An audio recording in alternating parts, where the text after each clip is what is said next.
Praise the Lord. Hallelujah. Good morning క్రీస్తునందు ప్రియులారా. ఈ ఉదయ కాలంలో మరొక నూతన వాగ్దానంతో మనము ఈ రోజును ప్రారంభించుకుందాము.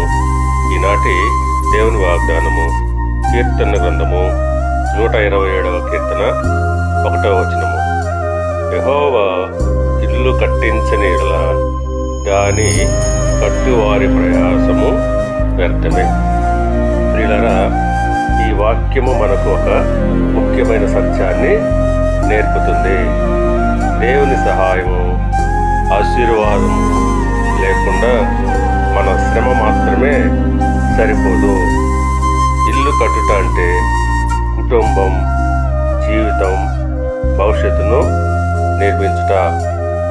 దేవుని చిత్తం, నడిపింపు, ఆశీర్వాదము ఉంటేనే మన శ్రమ ఫలిస్తుంది.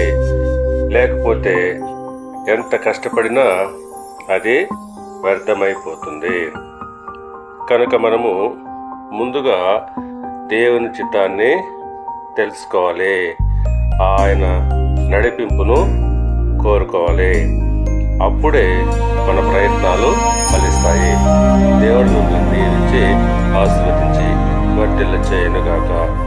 ఆమేన్.